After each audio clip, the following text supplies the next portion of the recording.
In this chapter, we're going to look at personal finance and budgets. In this lesson, we're going to look at creating a budget. All right. Hi, everybody. So in this lesson here, we're going to look at creating a budget.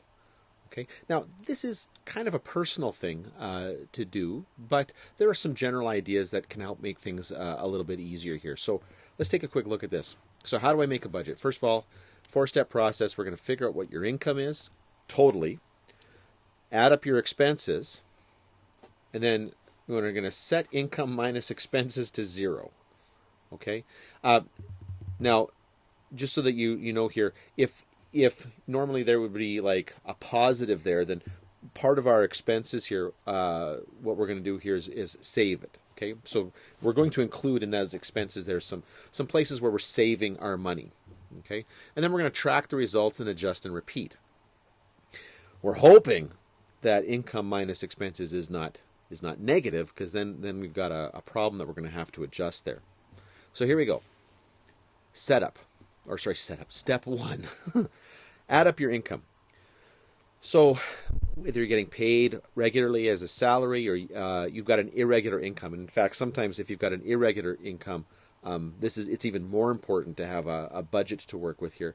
You want to see how much money you're working with every month here. Okay. Now, that's not only money from paychecks, side jobs, yards, things that you sell. Okay, if you're putting stuff on Kijiji, the whole bit there. You want to figure out how much money you're taking in.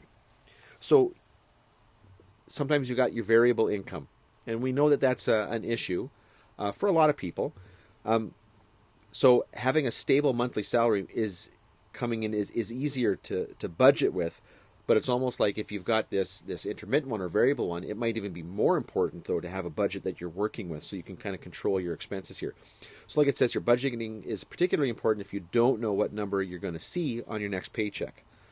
So whether it's commission-based or a little unpredictable, the budget will show you exactly where your money is going, okay, and where you are in your financial journey. And more importantly, help you get where you want to be. So here we go. Here's how to start on a variable or intermittent income here. So start with your lowest monthly income estimate. Okay? So it's easier to start with your lowest monthly income than to start with an average.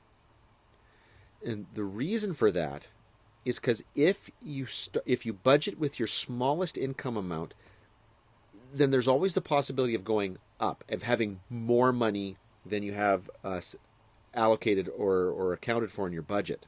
Okay? That's better than getting stuck at the end of the month with less money than you need. Okay, so that's why if you're working if this is your first time working on a commission or living on an irregular income, you want to estimate what your lowest month is going to look like. So start from there. Then you're going to create a budget based on that number. You take your lowest monthly income and use that to create your budget, because it's always easier to add money than it is to deduct it from a budget, from your plan. And then you kind of adjust over the course of the month. Now that you've created the budget for your lowest monthly income, you take it for a test drive. And then maybe you realize, like it says here, that you've got more money than you originally thought, and that's awesome. Because then what you can do is you can simply add it into your budget. Okay? So if you set your lowest monthly income to $5,000 but you made $5,500, okay, then you can just simply adjust your budget to accommodate that. Maybe you put more into savings. Maybe you are able to make an additional payment on a loan that you've got. Now you just need to decide where to apply that extra money. And that, like it says right here, that is a great problem to have. It also might be that you have a look at your priorities. Okay, list those priorities out, and maybe that helps you deal with some of those priorities, or maybe you get new ones because you've got a little bit of extra money to deal with there. Now, here's another option here. You're going to create a hill and valley fund. So like it says here, sometimes you bring in more than average, and that's great, but sometimes you experience a slow time and you need to pull from savings to make ends meet. Okay, that's life. That happens here, right?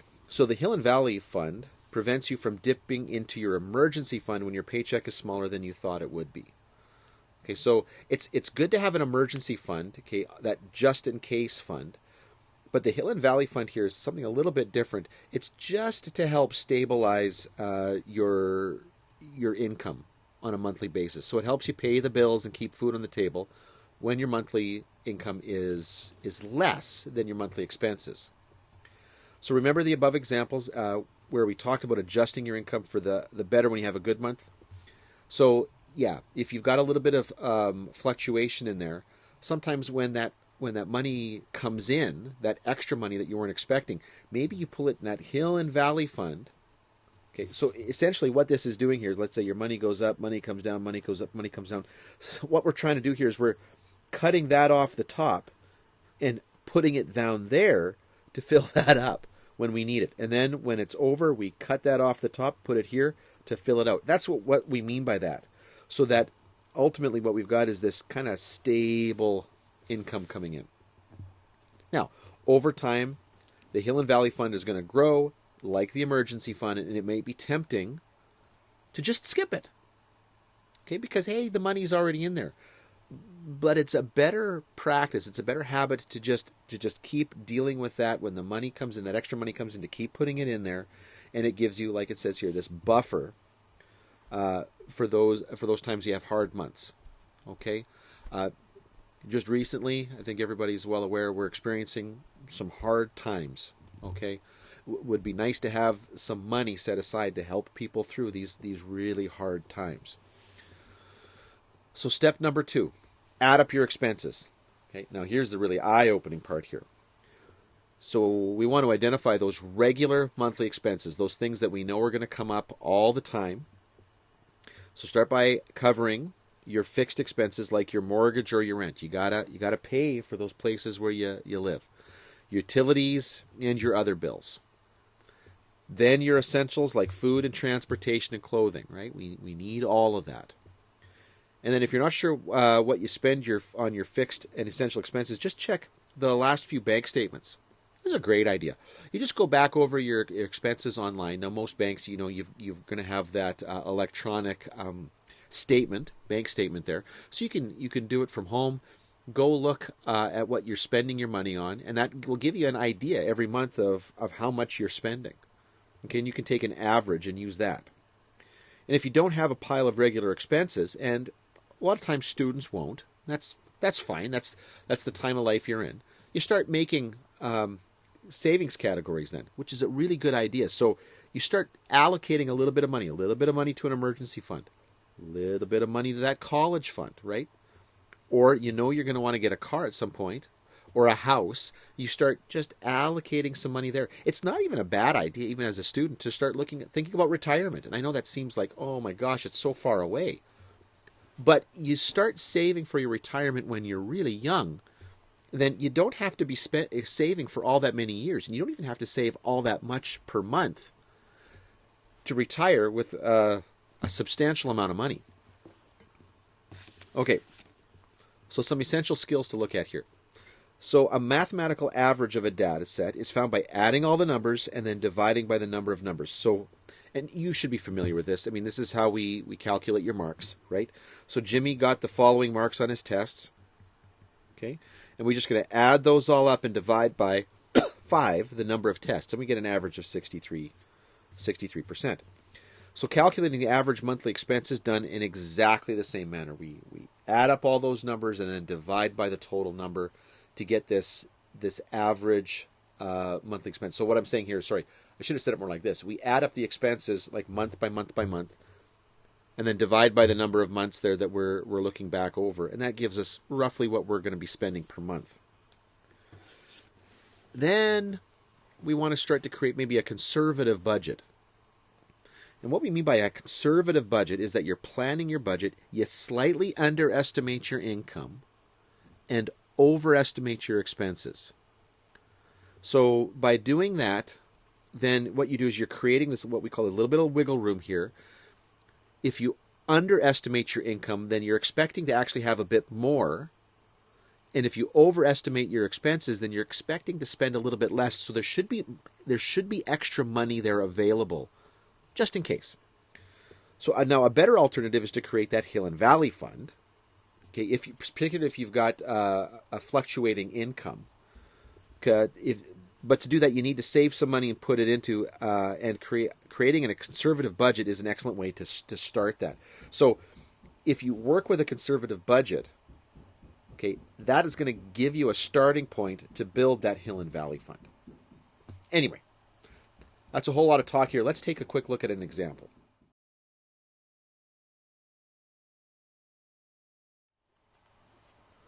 All right, so in this question we read that Kevin owns his own business and earns $2,509.32 per month. And he kept track of his expenses for the last 4 months, and now he wants to create a budget that he can use in the future here. Okay, so first of all, what we're going to do is we're going to calculate the average expenditure for each of these 4 months here, okay? Then what we're going to do is we're going to make a conservative budget below. So here we go. Now, when you take a quick look at this, I'm going to do an average calculation here in a second with you. But for the first one, we don't need to do an average calculation for that. The rent is $450. The rent is always going to be $450. Okay?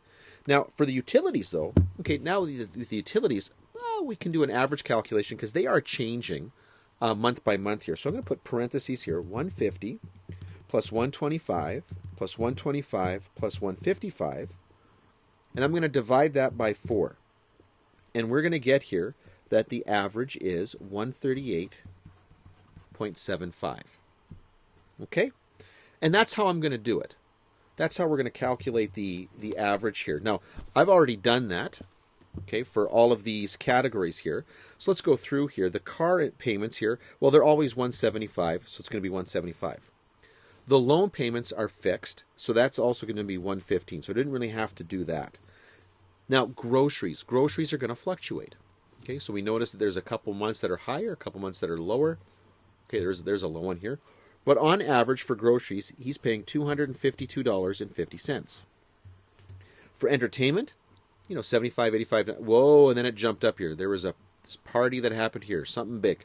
Okay, so now when we calculate the average there, that makes us $133.75. Now, notice that pulls that average up.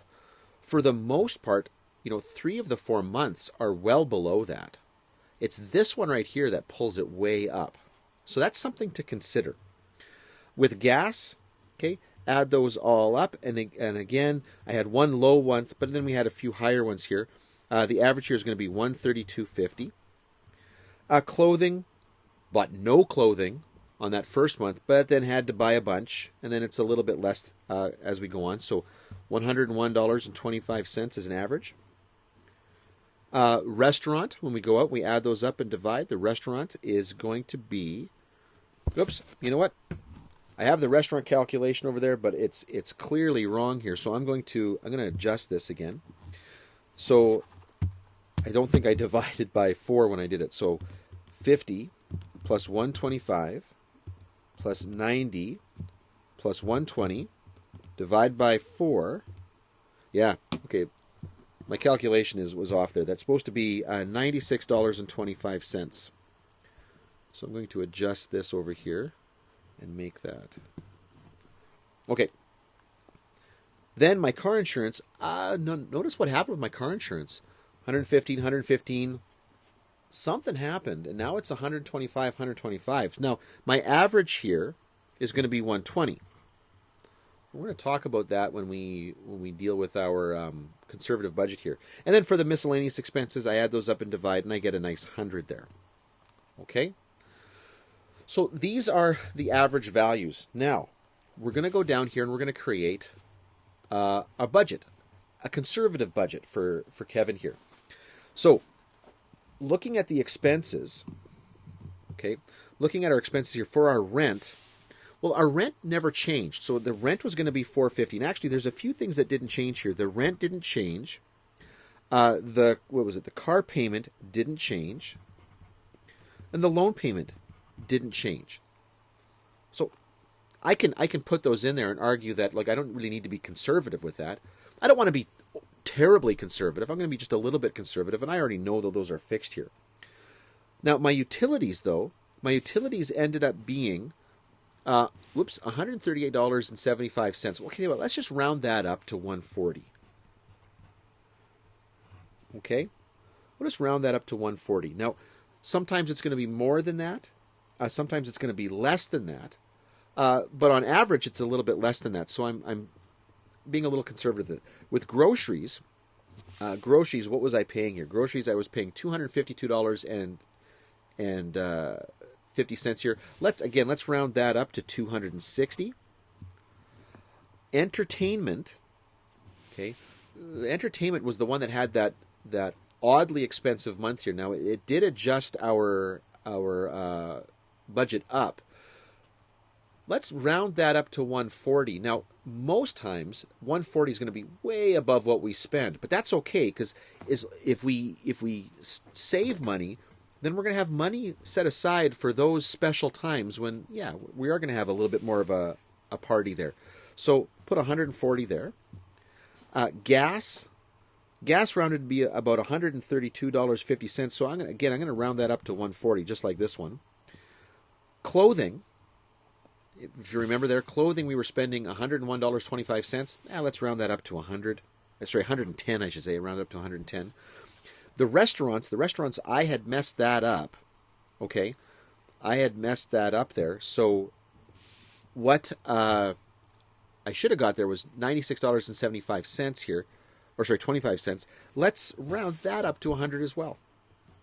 Oh, I kept saying that. I did not round up clothing to 100. I rounded it to 110. Car insurance.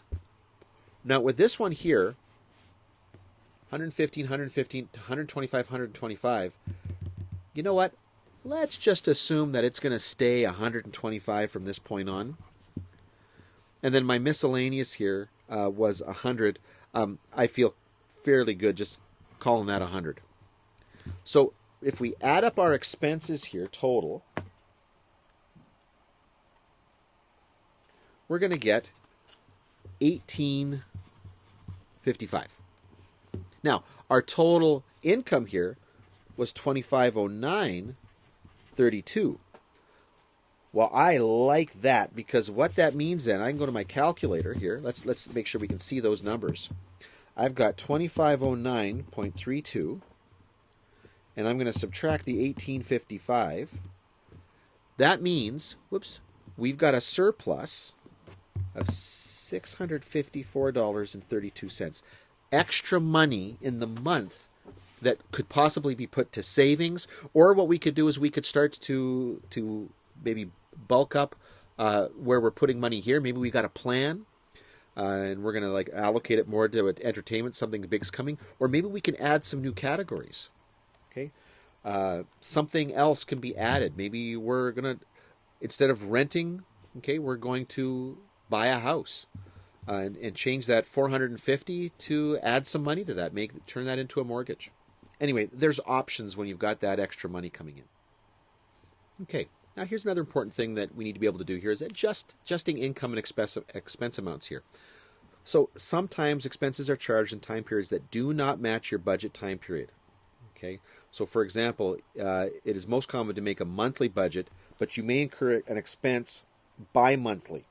Okay, or twice per month here, or even another way around here. Maybe you're making a kind of a regular payment that doesn't occur monthly; it occurs every few months. Okay, you might think of like car maintenance. Okay, you're not taking the car in every month, but you're taking it in maybe every couple of months, every 3 months or so, maybe. And there's something you need to work though into your monthly budget. So when this happens, you need to be able to get this expense into an amount per 1 month to match our budget so that you can add it to your monthly expenses. So to be able to do this, you need to know some period facts. So monthly means 1 time per month or 12 times per year. Semi-monthly is twice per month or 24 times per year. Okay. Quarterly is every 3 months or 4 times per year. Semi-annually is every 6 months or 2 times per year. Okay, weekly is once a week or 52 times a year. Bi-weekly is a little ambiguous. Okay, it can mean every 2 weeks. Okay, or it can mean twice a week. In this case here, we're going to assume that this means every 2 weeks. Okay, or so 26 times per year. And annually is just once a year. Okay, so bi means every 2, semi means twice per year. although the word here, like bi-weekly, bi-monthly, there is a little bit of ambiguity. Oftentimes, people use that in a different meaning here. But just to be consistent, this is how we're going to use this. So, one of the biggest mistakes that is made is converting a weekly amount into a monthly amount. Most will assume that there are 4 weeks in a month, but that is not the case. Now, I do that frequently as well, right? Because it's just an easy calculation to make. Okay, it's a really easy calculation to make. However, if you want to be a little bit more accurate with this, to convert correctly, you need to convert the weekly amount to an annual amount by multiplying by 52 and then dividing by 12. So now, let's just take a quick look at what that means here. So you multiply by 52 and then divide by 12. Let's just take a quick look. See, it's just slightly more. It's like 4 1/3, okay, is really the conversion there. Anyway, I know a lot of us are going to just multiply by 4, and I know that's a common way to do that. But for what we're going to do here, that's what we'll do. We'll multiply by 52 and then divide by 12. Okay, so in this question, we read that George is earning $1,575 biweekly, and then here's a list of his expenses. Okay, and then we've got how often those occur. So what we're going to do here on the next page, we're going to create a budget, okay, based on his monthly expenses here. Now, what we're going to do here is we're going to convert that money into monthly expenses here. Most of those payments are not monthly here. Most of them are like annual or weekly or whatever. So we're going to convert those. But before we get into that, his regular monthly income, now he was making $1,575 a month here, but so that was bi-weekly. So if we multiply that by 2, we're getting $3,150 a month. Now let's go back and talk about how we're going to convert each of these into monthly payments here. So if it's weekly, what we're going to do is multiply by 52 and then divide by 12. So that's going to happen every time it's weekly. Okay? If it's monthly, we're good. So monthly is good, monthly is good, monthly is good, monthly is good. If it's annually, we're going to divide by 12, divide by 12, divide by 12. Quarterly is not that. Divide by 12, divide by 12, divide by 12. And if it's quarterly, okay, that means he's paying $75 every quarter, every 3 months. So what we're going to do is we're going to divide that by 3 to find the actual monthly payment. Okay, now I've done all that for this set of money here, this his expenses here, and I'll show you what I got. Okay, so for his mortgage, after you convert that, you get $1,040. For the car insurance, $125. For the house repairs, it's $66.67. For the house taxes, $350 a month. For gifts, it was $41.67. Charity ended up being $25 a month. Gas was $325 a month. The loan payment was $220. Miscellaneous was $150. Okay. Entertainment was $325. Home insurance, and I'm getting close to the end of the screen here. Home insurance, make sure I lost that, is $125. Clothing, $125. Car maintenance, okay, was $62.50. Food, $350. The gym membership was $54.17 every month. Now, we could have formed a more conservative budget by rounding these expenses up and then rounding this down a little bit. However, watch what happens when we total that up here. When we total up his expenses, we end up getting $3,385.01.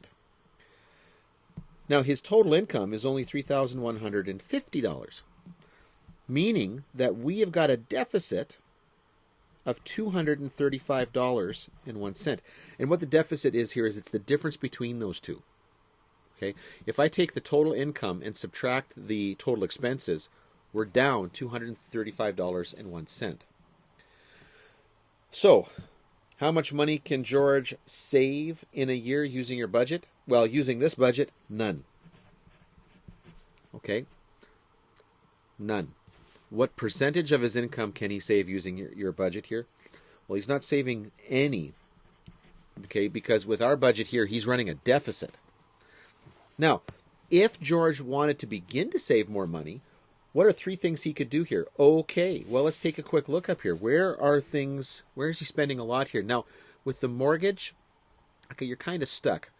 Insurance, okay, house repairs, taxes, okay, those are things you're kind of stuck on here. Now, gifts and charity, you probably don't want to be cutting those out. But maybe he could find some way to spend less on gas. Now, maybe that's an option, maybe that isn't an option. I don't know. But maybe he could find a way. Maybe he could bike to work, once or twice a week. Maybe he doesn't go someplace that he would normally go. Loan payment you really can't play with. But the miscellaneous here, well, okay, miscellaneous. Maybe he can cut into that miscellaneous spending. Maybe identify, what is it that I'm spending money on that falls into this miscellaneous. Maybe he's buying a lot of extra coffees. Goes through Tim Hortons and gets a coffee every day. Or like some people I know, 2 or 3 times a day. Okay, that adds up. Entertainment. Okay, maybe he's over budgeting on entertainment. Maybe there's too much going to that. In fact, if he was to cut out, a couple $100 out of that, he'd still have about $100 for entertainment there. Okay, and then he would cover what he's over. Home insurance, nah, not much you can do about that. Clothing, well, got to be clothed. Okay, car maintenance, food, that's a tough one. That gym membership, now he's got to ask himself if he's using it. Okay, that's a terrible way to lose money if you're not actually using that gym membership. So there are a few things that he can do here. Okay, there are a few things he can do. That gym membership you got to look into. Okay, entertainment, that was a big one though. Okay, adjusting your entertainment budget there. Maybe he can save some money by doing that. Okay, now we're just going to have a little talk, kind of to round out this lesson here. So, step 3 is income minus expenses. Remember, we're looking for 0. So now that you've accounted for all of your income and expenses, you should have $0 left. Now, George didn't. George was in trouble there. If you haven't made it down to 0 yet, adjust your budget until every dollar is in a category. So if you've got extra money, then find some place to maybe save it. Start a category where you're adding money. You're building up an account there to go towards something. If you're under, then you got to find some place to find that money. So if you've listed all your expenses and have money left over, use it towards one of your money goals, okay, like paying off debt or whatever. By giving every dollar a job to do your insurance, ensuring every dollar is accounted for and working for you and your goals. Now, below are some important categories to consider making financial goals and allocating money to once your bills and expenses are covered. So consider giving. Okay? Giving of some of your money is a big deal. Okay? It really shows that you are in control. Okay, when you can be generous with your money. So consider giving to your religious organization, donating to charity, supporting worthy causes, even if you're in debt. Okay?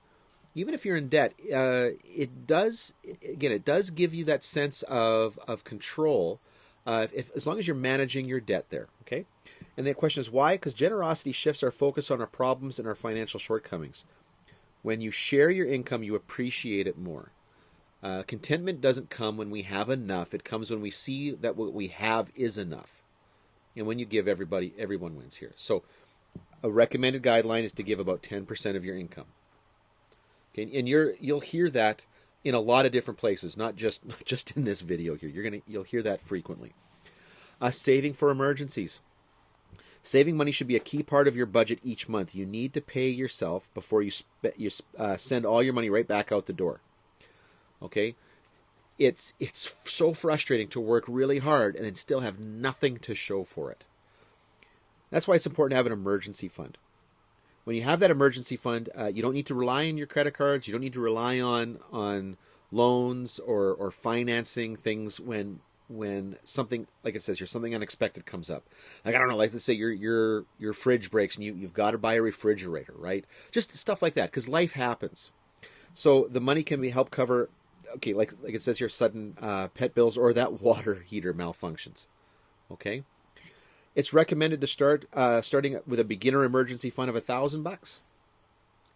Okay, now that's going to cover a lot of small expenses, but there are some bigger ones that you know that might require a bit more money. So if you're debt free, it's sometimes recommended to do 3 to 6 months of expenses. And I know that sounds like a lot of money to have put away. But it is being proactive, and it is being smart with your money, and you're setting yourself up for those times when all of a sudden, and it can happen to anybody, when that money's not coming in. Particularly if you've established sort of a lifestyle, a specific lifestyle that you got to pay for. If all of a sudden, let's say your job's taken away, having that money there helps you kind of ease into, let's say, a different lifestyle without it being too dramatic for you. This doesn't mean 3 to 6 months of your take-home pay, by the way. Yeah, that's 3 to 6 months of your gross. Okay, that's before the government takes the taxes and whatnot and those expenses. So look at the expenses you have to pay each month, like your mortgage, your rent, utilities, and food. Hopefully, having a fully funded emergency fund will be extra protection in the event of a job loss or major cost event, because they can happen. So here we go, saving for large expenses. So it's important to factor future expenses into your budget. You want to create a savings fund. So you'll be able to save up for large expenses over time. For example, say it's February and you plan to spend $800 on Christmas shopping. You have 10 months to save. Okay, and all you got to do at that point is just put away $80 a month. And that's easy to do. But if you don't do it, then in November, I mean, it's kind of hard to pull that $800 out of your paycheck if you haven't kind of allocated that all the way along. It's recommended to keep this money separate so it doesn't get spent on something else. That's tough to do. Okay, you can have a simple savings account in your bank, or even just save your cash in a cookie jar. As you make your budget, look a few months out to see what expenses are coming, so that you might have need to save up for over time. Okay, just a little bit more here. Other things that come up here: home repairs or remodels, vacations. Okay, we need vacations. Okay, that's not just a luxury thing. People need that. You need time to get relaxed, focused, so you can continue to work and be productive. Car replacements, they all fall into that category. Build your monthly budget so those sorts of things don't sneak up on you. And retirement. And I know I'd mentioned this a little while ago, but if you want to retire comfortably, time is of the essence. You want to start early so that you don't have to save enormous chunks of your income later on in life. You can start by saving just a little bit now, and it will grow. Okay, and then you won't be stuck. You won't be stuck lacking later on. So a good guideline is investing 15% of your income into good growth stock mutual funds, split among growth and income funds, growth funds, aggressive growth funds. If you're young and starting to save, you've got time. You've got the ability to risk a little bit of money there. Okay, because usually aggressive growth there, that means there's a little bit of risk. And international funds, it's the perfect balance between what you'll need tomorrow and what you can afford today. The sooner you can budget, the better your future will be. So now that you got your budget in place, your financial goals are set, and you're comfortable with the results, it's time to put the plan into action and track your spending. So remember, successful personal finance, 20% head knowledge and 80% behavior. So it's a lot of it is training yourself to follow that budget. And man, it can be tough, but you can do it. You gotta have some discipline. Okay? So let's talk really quickly about the importance of accountability. So in your head, you might decide this month I'm going to make coffee at home every morning so I can put more towards the Christmas. It's interesting how much we will absent-mindedly spend on something as straightforward as coffee by just going to a restaurant on the way to work. Okay, you can very easily end up sinking a lot of money into that. So, but 2 days later at 7:45 and you're running late, and you know you'll pass right by a Starbucks on your way to school. So you do what you've all done, and you hope that you're going to be better tomorrow. You can prepare for budget temptations, challenges by teaming up with a like-minded friend or accountability partner. Okay, and That might sound a little bit goofy, but you know what? Being accountable to someone, man, you really think about it. If you know that you're going to have to talk to somebody about this, you really do put a second thought towards what you're going to spend your money on. So it keeps you accountable for your budget. You treat your personal information with care. You want someone who will tell you what you need to hear, not what you want to hear. Okay, someone who's going to tell you when you're making a stupid decision with your money. Okay, someone who loves you enough to do that. And then they're going to act to remind you of your financial goals and keep you from spending, keep you spending to your budget so that you're not tempted to break it. Be sure you state up front what you're looking for in an accountability partner. Okay, so you want to be honest with them and what you need, what you want, but you got to be patient. Okay, this sort of thing takes time. Money and dealing with these things and helping to train yourself, it takes time. So don't beat yourself up if it's not fast, and if it takes a little bit of time and you're having a hard time kind of being disciplined. I mean, we all do. It takes practice here. So the first month, there's a good chance your numbers will be off because you're brand new. And it might take a while. It might take a few months. Okay? But then if you stick with it, okay, you will see results. Okay, you just got to be patient and have grace as you move through that learning curve. Stick to the plan. Okay, that's where the discipline comes in. And you don't want to break it by splurging, right? You want to, I mean, if you know that that's something you're going to be tempted to do, you want to work into that budget a little bit of money that you are going to allow yourselves to spend on something that's maybe a little bit extravagant, okay? But not overspend. So if you need to change a budget item, it's a good idea to check with your accountability partner once you've established that. So budgeting is a team effort. Talk early and often. Okay? So hopefully this gives you a bit of a sense of how you can help yourself prepare for your future.